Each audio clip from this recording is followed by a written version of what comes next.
Hi everyone, it's Christy here, and I'm back again with another Project Life Process video. This one is using a few cards from Ali Edwards' Stories by the Month kit for March. And I'm also bringing in this really beautiful pattern paper by Simple Stories, Sunshine and Blue Skies collection. The paper is called Let's Escape. Using some chipboard from the Sunny Days by Crate Paper collection, along with some ephemera and embellishments from Feed Your Craft. I used to be on the Feed Your Craft creative team for Brandy Kincaid's collections, and so I have a ton of forgotten goodies. So I decided to dig that out and make use of some of those things. So I'm just cutting down the paper now. My idea with this paper was to bring it into both sides of the layout, and I realized I didn't really need like a full journaling card in the 4x6 size, but I did need a title card. And so I'm going to attach the pattern paper to the bottom part of that 4x6 in the top left hand corner, and I'm going to do that in just a bit. Also realized that I have two photos in this one pocket, so I'm going to bring out the Snap photo flips, and I'm going to use a journaling card in behind the top photo there. So I just take a piece of 3x4 card, and when searching for papers that would match the cards that I had chosen, I had seen this strip of paper with the turquoisey color, and so I decided to just make a journaling card with that little strip of scrap paper there on the bottom. So you'll see it there, and I'm just kind of deciding which orientation to put it in. Do I want the color on the top? Do I want the color on the bottom? And so I end up putting it at the bottom just so that it wasn't kind of competing with the pattern paper there at the top. Those numbers you see are from Feed Your Craft, and it was a print and cut that I did with one of their digital sheets, and I really love those numbers, and luckily I had the right numbers that I needed, and I really like how the numbers brought in the pop of black as well. So the chipboard sheet Sunny Days is kind of geared more towards summer. And so, because this layout is from the end of March, early April, I kind of didn't go with the summery theme thing. So, this is pretty limiting, but I chose these cherries. And then I just sorted the die cuts that I had selected previously in the bowl there. I sorted them into two piles, one pile with kind of labels and the other pile with the sentiments. So, I chose one of the banners that said community to place on that journaling card that's hidden behind the photo. And now I'm just laying some labels down. I'm choosing orange and yellow for my label colors just to bring in those oranges and yellows from the pattern paper. I chose the pattern paper for its pop of color, but it also brought in that bluey green color from the journaling cards as well.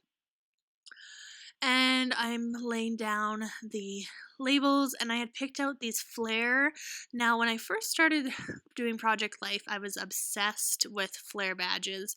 I have so many in my stash. I just do not reach for them, mostly I think because they're pretty bulky. But these flare Feed Your Craft put out, I don't think they do the flare anymore, but I really loved the rainbow color, and it matched perfectly with my colors. Just taking a scrap piece of that blue pattern paper to make my tab, and just staple that on there using my tiny attacher.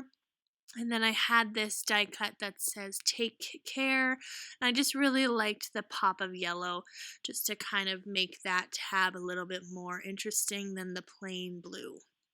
I had initially pulled out these puffy stickers that are from Amy Tangerine, but because I'm using some heart chipboard, I didn't want competing hearts with the puffy stickers. So this layout's kind of light on the embellishments. I am only using the die cuts from Feed Your Craft and the chipboard, and then I'm going to pull out these alphas as well, and that's all the embellishments that I'm choosing to use for this week's layout. Now, when I place these numbers down, I didn't realize that I have 2 months that I need to write out. So I kind of just centered them to begin with, and then I realized my mistake.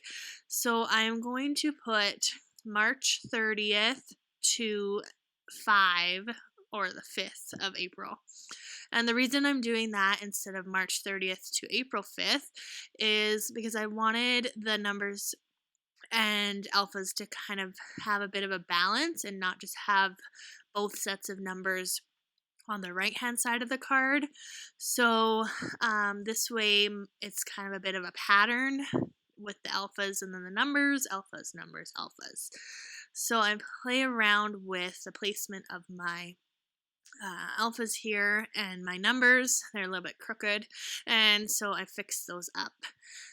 And I like the way it looks. It doesn't really bother me that it doesn't really make sense to read it. I guess I could go back and add just the letters TH to the 30th and to the 5th just to kind of make it more interesting and make more sense, but I'm not sure if I'm going to do that.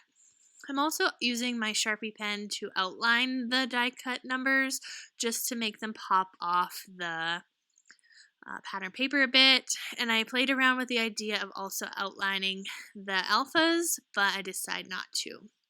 Those alphas I recently received in a Studio Calico mystery bag or mystery kit, and they're by Twine and Ink. Alright, so that was the left-hand side of the layout. It came together pretty quickly, but this side's going to come together even more so. And I find that once I get in my groove and I know which embellishments I'm going to use, I just kind of fly on the second half of the layout. So because I use the alphas on the title card, I'm going to bring them into this side of the layout as well. And immediately I thought I'm going to just write out pie face because this photo of my husband with whipped cream all over his nose just allowed for the alphas to sit nicely there at the bottom. So we played the game Pie Face, and the girls absolutely loved it. It was so hilarious, and I captured some awesome photos. Using some more die cuts from Feed Your Craft to document a bit of my fitness journey. So end of March, early April, I was pretty good about getting onto the treadmill. Kind of fell off that in May and June, later in May and June. But happy to report that I'm back on it again. So hopefully start seeing some changes here in my endurance and body as well. I went back to the chipboard sheet and chose this camera. We set up the tripod and took some porch portraits. I'm not sure if this was a thing where you live, but I feel like here in Canada, especially in my city, everyone was kind of posting these pictures of their family during quarantine or stay-at-home orders. So I just set up the tripod and did that. So I thought that the camera fit well, and I just layered another label in behind, and I like the two contrasting colors. I also had a die cut that was like a clipboard from Feed Your Craft, and it was black. And I thought about just placing that on the pattern paper as is, but I just offset it to the side and trim off the excess. And then I'm used the alphas again in the bottom row of that right hand side of the layout to write the word family. And now I'm just looking at balance of embellishments. I decided to bring in another one of those die cuts from Feed Your Craft there on the left hand side, and another chipboard piece for the right hand side. So now it's pretty balanced, and I also added a second flare on the bottom right photo there. I'm not sure if you caught that or not, but 2 flares and a bunch of other embellishments. So now I'm doing my journaling, and here are some close-ups of the layout. Hope you enjoyed watching. I do really love the colors in the pattern paper and how it all came together, especially with those pops of yellow. Should mention that I'd made a little bit of a collage there of Adeline using the Project Life app and just printed it off with Persnickety Prints. Thanks so much for watching. We'll see you soon. Bye!